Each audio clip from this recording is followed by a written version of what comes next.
Le train des rêves. Léandro, un petit garçon de 8 ans aux yeux curieux, vivait dans un village où les nuits étaient plus silencieuses que le souffle d'un papillon. Il aimait les trains, mais pas n'importe lesquels.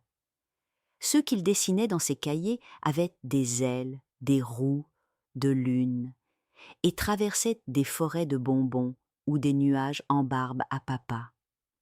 Chaque soir, avant de dormir, il collait son nez contre la vitre de sa chambre et imaginait les trajets les plus fous. Mais ce soir-là, un murmure dans le vent attira son attention. Le train des rêves étoilés partira à minuit. Quai numéro 0. Intrigué, Léandro enfila ses chaussons, attrapa sa veilleuse dragon et sortit en douce. Il suivit une lumière dorée qui serpentait entre les fleurs de son jardin, comme un serpent lumineux. Derrière une haie qu'il n'avait jamais remarquée, une minuscule gare venait d'apparaître. Le sol était pavé d'étoiles, les lampadaires brillaient comme des lucioles géantes, et un panneau scintillant indiquait « Gare des rêves, quai 0 ». Sur le quai, un gigantesque oiseau bleu, coiffé d'une casquette de chef de gare, fixait Léandro avec bienveillance. Il portait une montre à gousset accrochée à une plume dorée. « Billet, s'il vous plaît » gazouilla-t-il. Léandro fouilla ses poches. Rien, mais au moment où il pensa « Et si j'avais un billet magique ?» Un ticket en papier d'argent apparut dans sa main. Le train arriva dans un sifflement de poussière d'étoiles. Immense, multicolore, avec des wagons en forme de château et des roues de cristal, il flottait à quelques centimètres au-dessus du sol. Les fenêtres étaient en vitraux changeants, et une douce musique s'en échappait.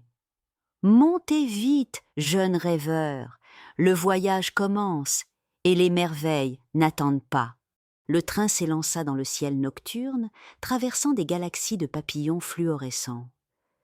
Le premier arrêt fut la vallée des nuages gourmands. Tout était comestible.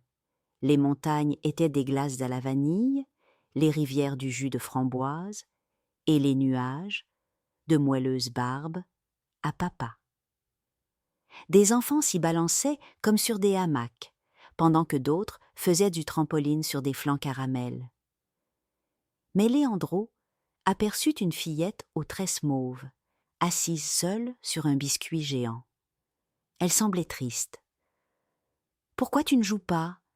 Je crois que je ne suis pas assez rêveuse pour être ici. » Léandro lui tendit une sucette en forme d'étoile. « Tout le monde peut rêver. Il faut juste commencer par un petit bout de sucre. » Elle sourit. Son rire fit naître une cascade de bonbons. Le train fonça dans un tunnel noir comme l'encre. Aucune lumière, un silence pesant, puis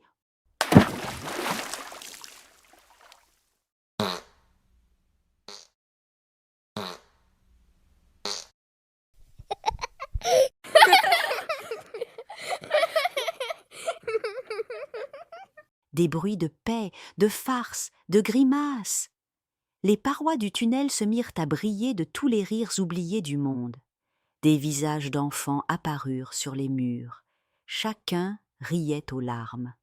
Ce sont les rires que les gens ont rangés trop loin de leur cœur, expliqua le train. Léandro vit son propre rire de bébé, celui qu'il croyait disparu.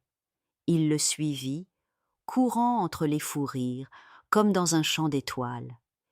Et il ria si fort que le tunnel devint un feu d'artifice. Prochain arrêt. Une île flottante où les horloges tournaient à l'envers.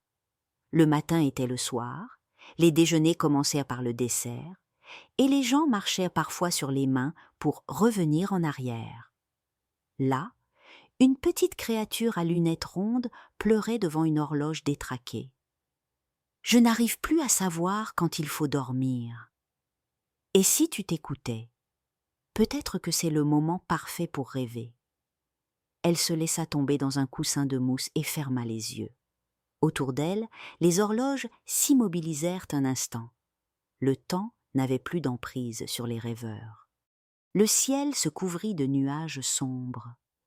Le train ralentit. La locomotive semblait peiner. Je n'avance plus, et si tout ça n'était qu'un songe inutile, murmura-t-elle. Le doute s'était infiltré dans les rouages. Léandro posa sa main sur le métal chaud.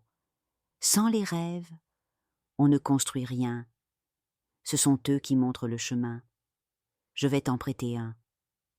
Il ferma les yeux, pensa fort à un monde rempli d'amitié, de créatures dansantes et d'étoiles curieuses. Aussitôt, les rails se dessinèrent dans le ciel et la locomotive reprit vie, plus brillante que jamais. Le train flotta jusqu'à la Lune, où un dernier quai s'étendait entre les cratères.